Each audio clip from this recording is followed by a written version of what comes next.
gerçekten neden Türklerin buraya akın ettiğini şimdi daha iyi anlıyorum. Otel ucuz, yeme içme ucuz, alkol ucuz, sigara ucuz. Aşık olunacak bir yer. Çünkü burada lüksü çok daha uygun fiyatlara elde edebiliyorsun. Dünyanın deniz üzerindeki en uzun teleferik hattını buraya yapmışlar. Buralı olduğunuz diyebiliriz artık. Bazı ayrıntıları şöyle size göstereyim. Ve yeni bir videoyla hepinize selamlar. Şimdi önce sokakta kayda girecektim ama dedim ki kaldığım hostelde birkaç tur var. Belki izleyen insanların ilgisini çeker. Şimdi arkadaşlar burada kayıp balık Nemo var. Nemo Fish Tour. Aynen bakın burada Nemo Fish Tour'u var. Şnorkelle beraber dalabiliyorsunuz. Hatta parti sevenler için de parti tekneleri var. Adventure Park var. Yine aynı şekilde Kong Forest'te. Tüplü dalış, tüpsüz dalış, doğa yürüyüşleri. Dünyanın bir ucundan bu videoyu size ulaştırmama katkı sağlayan sağlıklı su arıtma cihazı Aura Sebulon sponsorluğuyla başlıyoruz.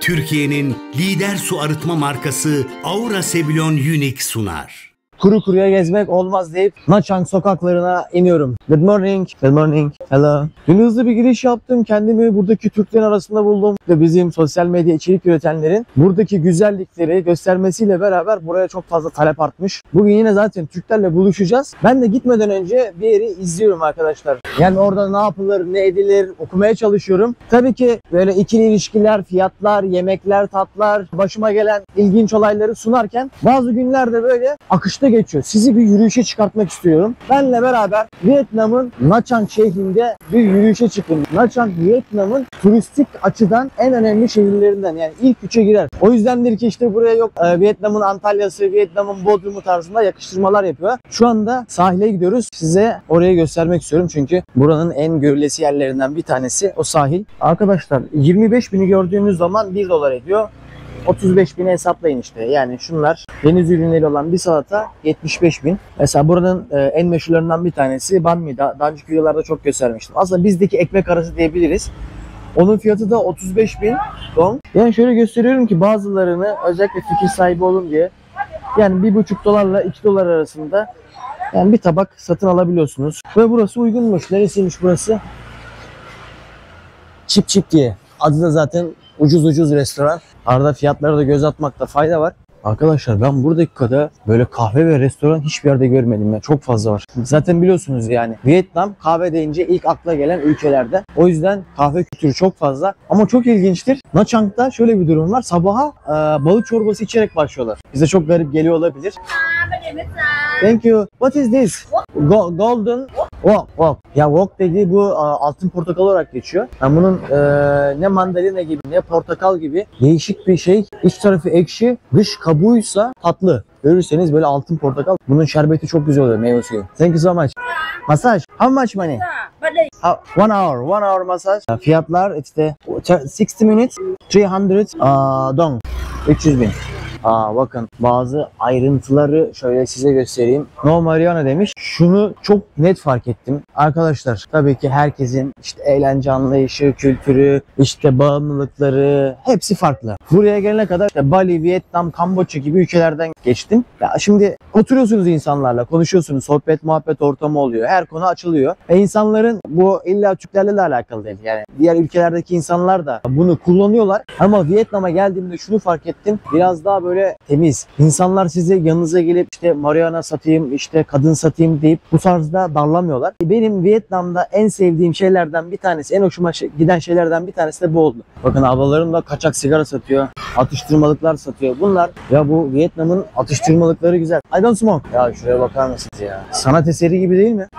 Hello. Just I'm making video just. Thank you. Şimdi koca binaların gölgesinde sahile doğru inelim. Bir de Vietnam'da dikkatimi çeken bir başka şey, böyle ülke hep bir festival havasında. Yani her an her yerde festival kurulacakmışçasına bir hava var. Yani buralar da öyle mesela, işte bu işte bir festival sokağı.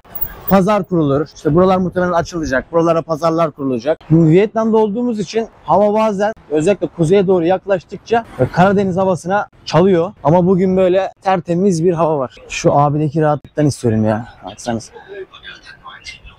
Hayata karşı duruşum. Bizi böyle bir güzellik karşılıyor. Güzel bir bina. Güzel bir mimari. Bu binanın adı Tram Huong. Bizdeki karşılığı ise öd ağacı arkadaşlar. Bunun sebebi de tabii ki burada öd ağacına binaen yapılmış bir bina. Çünkü burada çok fazla Öd ağacı var. Öd ağacı ne işe yarıyor? Öd ağacı parfüm yapımında kullanılıyor. İçerisindeki yağlarla beraber çok güzel kokular salıyor etrafa. Welcome to Nha Trang. Binanın içerisinde de abi kendi kültürlerini yaşatmak için donelerini toplamışlar ve sergiliyorlar. Öyle bir bina. Tam şöyle denize sıfır. Şöyle size şehrin tabii ki görüntüsünü de gösterelim. Bak orada yine organizasyon başlayacak muhtemelen. Konser yapılacak. Çok güzel meydanları var. Deniz güzel görünüyor. Hava bugün tatlı bir esintisi var. Güneş rahatsız etmiyor. Şimdi burada da şöyle bir şey var. Karşımda bir ada var. Bakın bu adanın adı Hon Tre Adası. Bu adayı diğer yerlerden ayıran özelliği var. Hello my friend. Can you speak English? Little bit speak English. Where you come from? Poquito. Where you from? Türkiye. Oh, Turkey. Turkey. But you Yeah. can, from Viet, from Vietnam. You are from Vietnam. Vietnamese, yes. Okay, Vietnam. What is your name? My real name Billy. My English name Billy Chon. Billy Chon. Yeah, my Vietnamese name Chon. Chon. Yeah. Nice to meet you, Chon. What are you doing here? I work here. I'm tour guide. You are tour guide. Ha, gölgeye geldi. Bu kardeşimiz tur satıyormuş. Evet. Yes my brother. We are listening you. Yeah, 1 minute please. Okay. 1 minute please. Okay bro. I'm a Bro, tour guide korktum here. bir an. Hey ya. Tour guide here. Take you go to Baho Waterfall, Bodega, Hot Chong, Long Song, Bagoda. Ne okay okay. Look. Bak ne diyor? Husband Islands diyor. Longson Pagoda var. Yine spiritüalizm, dini inançlar, işte ibadethaneler ilgisini çekenler için. Ne var burada? Panagor Tower. Buranın Bodega Tower. Banega Tower. Bu historic right? Historic. Buranın abi kültürü. Burada dağ kilisesi var. Malumunuz bu bölge Fransızlar tarafından sömürüldü. Onların kolonileri geldi burada yaşadılar falan. Tam burada şeyden bahsedecektim işte. Win Imperial Land. Buna az sonra değineceğim. Baho, Three Lakes, Chadom. Buranın pazarı. Zaten buraya gittik. Şimdi bu demin buradaydık. Thank you so much my friend. No problem. Thank you. If you if you understand me, if you understand. Okay bro, see you. Bye bye.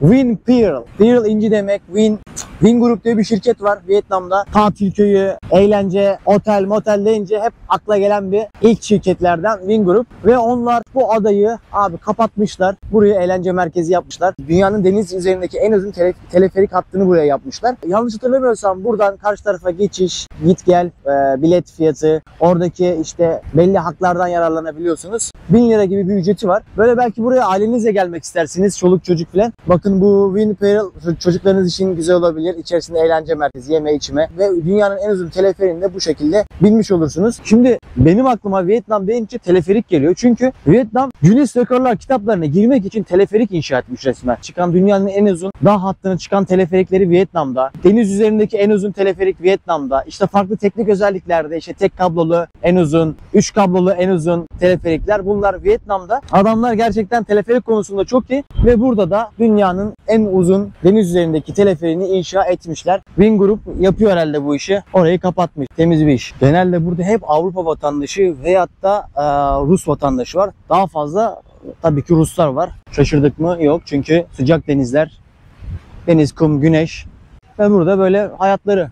Yani güzel yer seçmişler. Peki şehir açısından ne düşünüyorsunuz?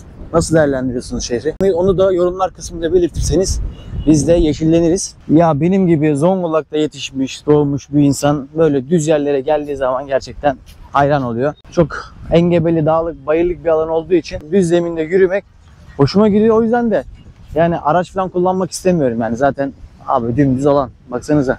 Yürüyüş yolları harika. Vallahi insanlar burada işte oturuyorlar. Hayatlarını yaşıyorlar ya. Gündemler tertemiz. Kafalar pırıl pırıl. Telaş yok. Kaygı yok. Hadi denize girelim. Hadi yemek yiyelim. Hadi spor yapalım.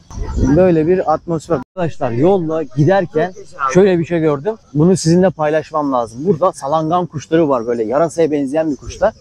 Bu kuşlar salyalarından, tükürüklerinden şöyle yuvalar yapıyorlar. Gördüğünüz gibi. Ve insanlar bu tarzda mağaraların, işte çok zor kayalıkların yamacında bu salangan kuşların tükürüklerinden yaptıkları yuvaları topluyorlar. Ben de böyle bir karşılaşmayı beklemiyordum. Belgesellere konu olan bir şey. Salangan kuşları yarasalara benziyorlar. Yani böyle o tarzda küçük kuşlar. Ve burada da gösteriyorlar nasıl elde ettiklerini. Toplamak çok zor. O yüzden fiyatı hiç de ucuz değil. Buna gençlik iksiri diyorlar. Genelde bunun çorbasını yapıyorlar, çayını içiyorlar. Cildi güzelleştiriyor, yaşlılığı önlüyor, immün sistemi kuvvetlendiriyor. Aynı zamanda içerisinde farklı vitaminler var. Ve fiyatı da bakar mısınız neredeyse 10 milyon. 10 milyon dong. Bazı çayları da kullanıyor. Bu kuşların yuvası gençlik iksiri olarak da geçiyor. Burada da bu şekilde satmışlar yani. Çin ve Vietnam kültüründe bu kuşun tükürüğünden elde edilen kuş yuvası çok faydalıymış. Ben de burada karşılaştım. Gerçekten eğer yolunuz düşerse deneyebilirsiniz, alabilirsiniz. Vietnam'a gelirseniz bilin ki sağlık için. Thank you so much. Ya sizin ne kadar ilginizi çekiyor bilmiyorum ama benim bu tarzda konular çok ilgimi çekiyor. Yani oraya böyle gözüm kapalı da geçebilirdim ama ben duyarsız kalamıyorum ya. Çünkü her gün bir şey öğreniyoruz. Her an bizim için yeni. Bak buradaki adamların nasıl kokonat topladığını görüyoruz. Nasıl topluyorlar gerçi? Ha yukarıda şey var. Var ya bu adamın kafasına düştü. Allah muhafaza. Aman abi. Adam oraya tırmanmış. Düşün bak. Ve kokonat topluyor. Abi o ağacın altından geçmek mantıklı değil. O yüzden şöyle ufak ufak. Arkadaşlar buraya insanlar geliyor. Bu barlarda spor yapıyor. Daha önceki videolarda zaten hep bahsediyorum. Bu Vietnam insanı zaten spora çok hevesli, meraklı. Adamlar sporun her türlüsünü yapıyorlar. Ve böyle saat 4'te 5'te sokağa çıktığınız zaman koşan insanları görebiliyorsunuz. Yürüyen insanları görebiliyorsunuz. Yani ben diyorum ki bu arada şimdi bu nasıl bir motivasyon?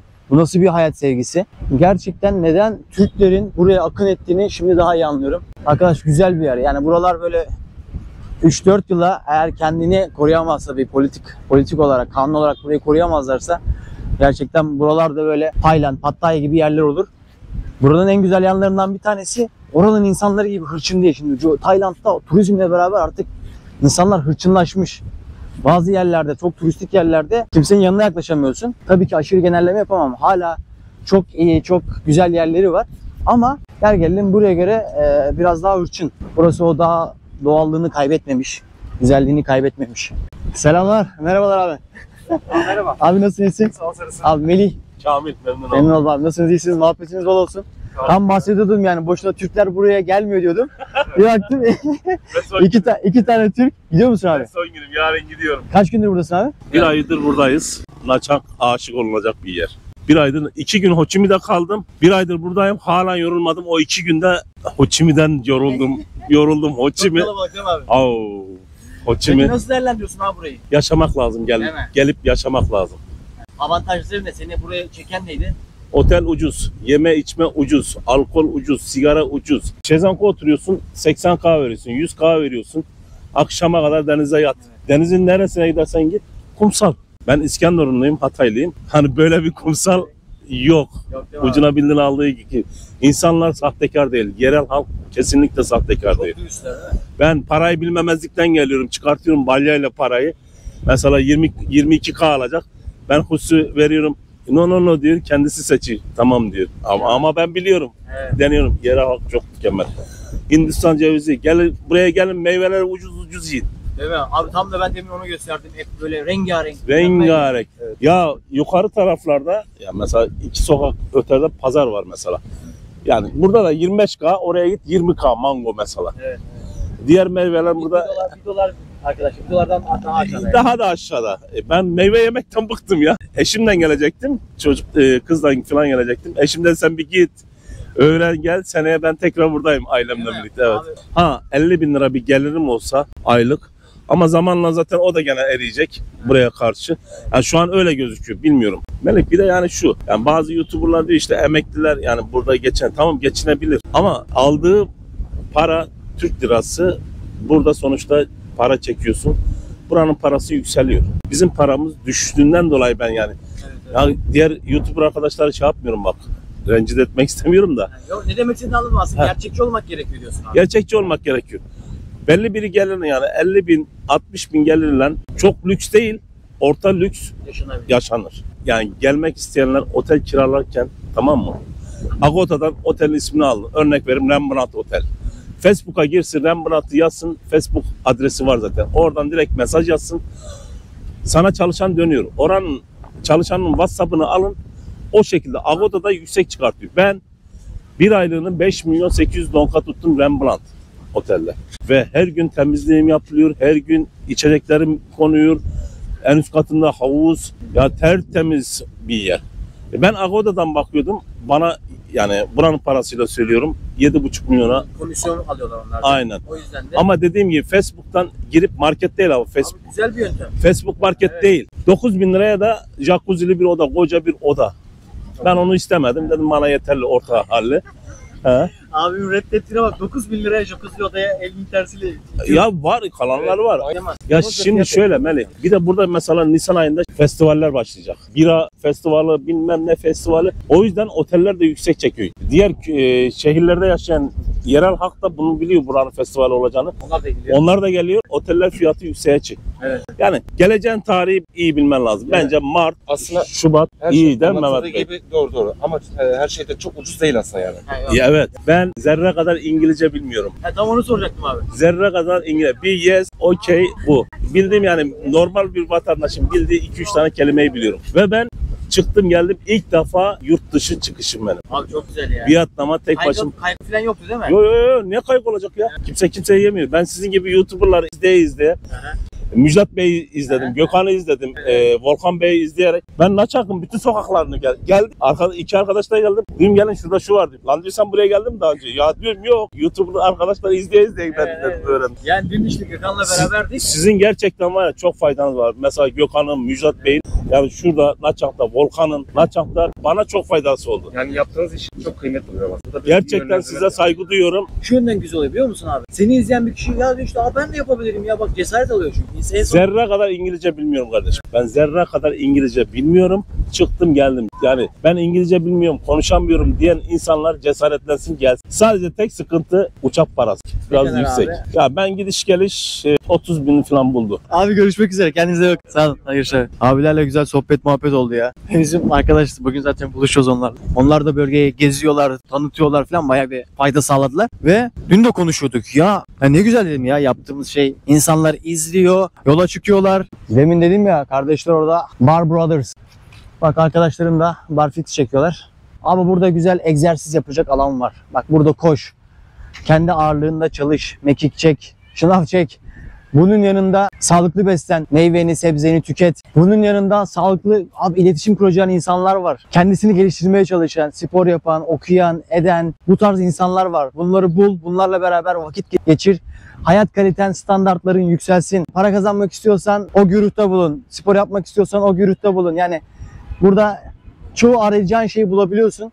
Ve ekonomik. Bizim onca ülke arasında Vietnam böyle bayağı bir üst sıralara doğru çıktı. Arkadaşlara da diyorum yani bak Vietnam'ı düşünebilirsiniz. Ve buralar bilindik yerler. Allah bilir bilinmedik nereleri vardır buraların yani. Peki burada sanatçı ne anlatmak istemiş? Hemen bakalım şöyle. At üzerinde kesin bu gösterdiği yönde bir şey vardır. Ya fethetmek istiyorlardır ya düşman geliyordur. Bir şey vardır yani. Ama şu ağaç kökünden füze yapmışlar. Kuşlar falan konuyor. Baksanıza çok değişik bir at ve atın ağzından yağ gibi ateş çıkıyor. Olayları yorumlama biçimi. Sanata bakış açım. Evet. Ve burada da bir ağaç. Ağaca da kırmızı renkli şeyler bağlamışlar. Ve yine buluştuk. Pardon tekrardan selamlar. Aleykümselam. Ne Ne yapıyorsun? yapıyorsun? Hemen şöyle yerleşelim mi? Şöyle neredeyiz şu anda? Burası Bluesy. Bluesy. Ya buranın var ya nasıl bir mekanı biliyor musun? Şimdi relax, insanlar geliyor burada takılıyor. Bir de burası ucuz. Aha. Ucuz yani çok konforlu. Mesela sahilde oturmanın bedeli 50.000. 50 yani 70 TL. 70 lira. Burası bedava. Ücretsiz burası ha? Ne ücretsiz takılıyorsun yani oturuyorsun. Abi tertemiz ya. Bir de- Geleceği yer Bluesy. Bluesy, Bluesy Bluesy burası. ya. İşte bu yani ben hep böyle kalıyorum ya. Aha. İşte böyle kaldığın zaman nerede ne yiyebileceğini biliyor. Evet. Ucuzuna Sen 30 geçiyorsun. harcıyorken ben 20 harcıyorum. Evet, evet. mesela. Ama insanlar da bunu Farkında böyle. Evet. Demin de Gökhan'la aslında onu konuşuyorduk. Dedik ki yani burada 3-4 gün kaldığın zaman ne buranın kültürünü fark edebiliyorsun. Yani sadece bilen insana sorarsan sana gösterebiliyor. Ama siz burada uzun süredir kaç ay 7 ay mı? benim 7 ay oldu. Mesela bak çok 7 ay. basit bir şey anlatacağım. Şimdi sen otel tutacağın zaman herhangi bir işe Agoda, Booking falan Aynen. kullanıyorsun, değil mi? Mesela o da 300 lira diyelim. Hı hı. Ki 300 lira şu anda 8 dolar falan yapıyor. 300 dolar mesela 300 TL benim için fazla. Evet. Çünkü ben Agoda'ya da Booking kullanmıyorum burada. Mesela bu da çok büyük bir Hı problem. Bana çok kızıyorlar. İşte nasıl orada yaşıyorsunuz bu kadar. Ben gidiyorum mesela resepsiyonla konuşuyorum. Hı hı. Benim şu anda günlüğüm mesela 160 lira.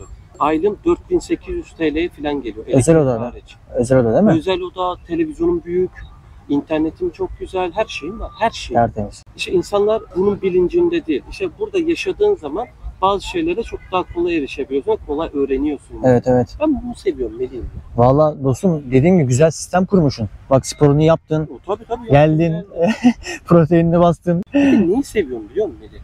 Şimdi burada yaşadığın zaman mesela buradan geçen bir satıcı sana bir şey satmaya çalışırken bana selam veriyor. Evet, evet. İşte mesela bir sorunun olduğu zaman buranın yereli bile o sorun yani seninle yani senin sorununla sahipleniyorlar. Evet. Ama işte buradan geçen bir insan olduğun zaman yani bunun adı gezgin Hı hı. tırnak içinde.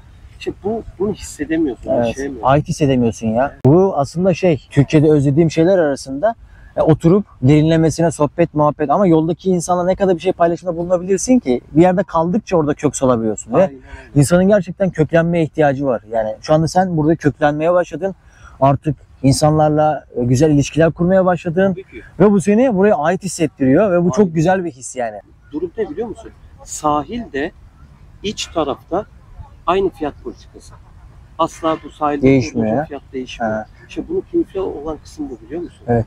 İnsanlar senin videonu izleyip rehber niteliğindeki videolarını buraya gelip yaşam kuruyor, yerleşmeye çalışıyor, iş yapmaya çalışıyor. Ses getirdi yani senin videolarında. Ya Melih şöyle bir algı oldu. Ben sanki burada böyle bir iş yapmaya çalışıyormuşum gibi. Halbuki insanların bana bir faydası yok. Evet. Yani ben video yaptım. Bu videoları niye yapıyorum biliyor musun? Ya keyif aldığım için. Keyif. Evet. Ya ve gerçekten ben kendime YouTuber'ım da demiyorum aslında. Hı. Keyif alıyorum. Mesela çıkıyorum diyorum ki bugün 500 TL ile bir gün geçireceğim. Evet, evet. Ve bu etki yarattı. Niye? Çünkü insanlar herkes Tayland'a yönelirken bir de Vietnam varmış dedi. Hı hı. Bak online vize de kolay alınıyormuş dedi. Buraya Yeni gel- bir sayfa açtılar yani. ya, ne oldu? Aslında ben insanlara böyle bir mucize yaratmadım. Ya bura vardı sadece bilmiyorlardı. Evet. Benim videolarımdan sonra öğrenmeye başladı. Ve hani ben de YouTube işini böyle çok böyle hani profesyonel yapmadığım için goy goy yapıyorum. Aynen, İşte bir çok. şeyler Ama o da yapıyorum. izleniyor zaten. Aa, İnsanlar hoşlarına artık gitti yani. bunu arıyorlar. Yani işte 5 ay falan oldu benim burada ya. 5 ay. Vay be. Yani abi kimi gördüysem daha bir tane olumsuz bir şey söyleyen olmadı yalnız burasıyla alakalı. Bir Çok seviyorum. kişi de çıksın desin ki kardeşim bu YouTuber'lar sallıyor ya. Her coğrafyanın kendine göre güzelliği, avantajı, dezavantajı falan oluyor. Peki sence ne diyorsun Tayland, Vietnam arasındaki oylamada? Bunu çok basit bir şekilde anlatayım. Benim kız arkadaşım Tayland'da. Kız arkadaşım diyor ki tatil yapacaksak Vietnam'da yapalım. Bunu da neden diye sordum. Çünkü burada lüksü çok daha uygun fiyatlara elde edebiliyorsun. Mesela burada 5 yıldızlı oteller kahvaltı dahil 5 yıldız. Tatlılarında havuz var. Ayaklarını uzatıyorsun. Deniz karşında 750 liradan başlıyor. Şaka gibi ya. Yani bu işe Tayland'da mümkün değil ya. Abi yok nerede ya? Yani ben de işte o bölgeden geliyoruz. Mümkün değil. Sence dostum peki? Ya ben de Vietnamcıyım. 2 ay ben gezdim. Sonuna kadar Vietnamcıyım. 2 ay ben de kaldım Tayland'da. Phuket'ten Bangkok'a kadar birçok şehrini, adasını gezdim.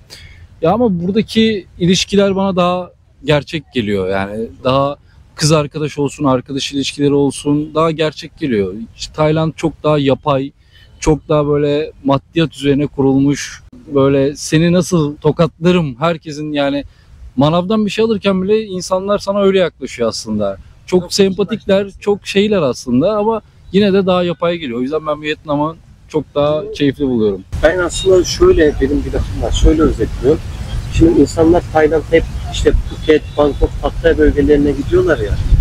Orada işte duygularını yitirmiş işte hani kadınlarla tanışıyorlar. O kadınlar arasında duygularını yitirmiş. Sen zaten gittiğin zaman o yani sürekli böyle bir değişim söz konusu. Ama burası şu an turizm olarak bozulmamış bir yer. Ya burada işte ilişkiler hani Tayland'daki kadar samimiyetsiz ve arsız değil. İşte bu kesinlikle yani çok büyük bir artı. Şimdi biz kamerayı kapattık ama sohbet muhabbet aktı ya biz bir iki kaç? Aynen sohbet aktı. Şimdi yemek vakti. Güzel mekana getirin herhalde bizi. Çok ben okeyim, çok severim. Bence Evet. inşallah sen de beğenirsin ya. Şimdi Gürkan abinin mekanına gidiyoruz. Burası bir İtalyan restorantı. Çok iyi. Her şey kendileri yapıyor. Vietnam'ın ışıl ışıl elektrikli bisiklet değil mi bunlar? Evet, elektrikli. Ben Bunu- ilk bilmiyordum. Yani insanlar kendi Üzülüyordun değil mi? evet, Vicdan bilmiyordum. yapıyorduk. Harbi değilmiş yani. Evet. Ama keyifli. Ya bunlar fiyatları da herhalde 150 bin, 200 bin. Ve Değil mi? yani 2-3 kilometre 50 bin donka 70 TL götürüyorlar. Ha yani bir saatlik turları falan 200. Evet bir saatlik turlar 200 bin. Evet. Vallahi bir diğer Türk işletmesi Pasta de Pasta. Şöyle size iç tarafı göstereyim. Mekan gayet iyi. Abi gayet güzel görünüyor. Evet. Şöyle tatlı birkaç da soru sorabilir miyim? Nasıl esti buraya? Nereden? Çünkü mekan ben buradayım diyor. Demin Gökhan'ın da aynısını söyledim. Ve yani göstermek ve görmekten böyle yerleri gerçekten mutlu oluyoruz. Ne kadar güzel. İnşallah her gittiğin yerde bizi böyle en azından temsil ettiğimiz gibi temsil edecek yerler olursa Gösteriyor. Evet, evet. bizim de en azından ülkemize yurt dışında bir katkımız olur. Kesinlikle. Türkler bu işi yapıyormuş diye şu güne kadar da zaten yaptığımız şeyden mutluyuz ve insanlar da mutlu. Evet. Öyle desem daha iyi olur. Peki. Neden istersen Gökhan'ın videolarını izleyip bunu öğrenebilirsiniz. Yani bayağı oldu geleli. Kaç yıldır buradasınız abi? 9-10 yıl falan oluyor işte. Güzel, naşen güzel, Vietnam güzel. Buralı olduğunuz diyebiliriz Yani artık. öyle de diyebilirsin ama çok fazla kalmıyorum yani. Kalmıyorumdan ziyade bu sene biraz takılıp kaldık buraya yoğunluktan dolayı. Onun dışında zaten başka yerlerde, ülkelerde de Oh, neredesiniz? Amerika'dayız, İstanbul'dayız, Phuket'teyiz. Öyle Phuket'tesiniz. ufak tefek Wow. yerler. Zincir olarak artık Ya zincir gidiyor mu? de olabilir. Hani bakalım bir. Her işin bir başlangıç süresi vardır. Evet. Şu an biz başlangıç gelişmeye geldik. Sonucu göreceğiz bakalım. Evet, umarım her şey çok Sonuçta güzel olur. mutlu sonuna biterse ne kadar iyi olur. Evet, muhakkak mutlu başladıysa mutlu biter. İnşallah öyle olur diye düşünüyoruz. Her şey burada bu hani balmlar falan var ya vücuda sürülen medikal ilaçlar, işte bitkisel tedaviler, her şey burada. Aktar gibi ha? Çok iyi. Baksanıza. Fiyatlar da çok uygun. Her şey var içeride. İstersen gezmek istersen bakabilirsin. Öyle bakalım, bir göz atalım.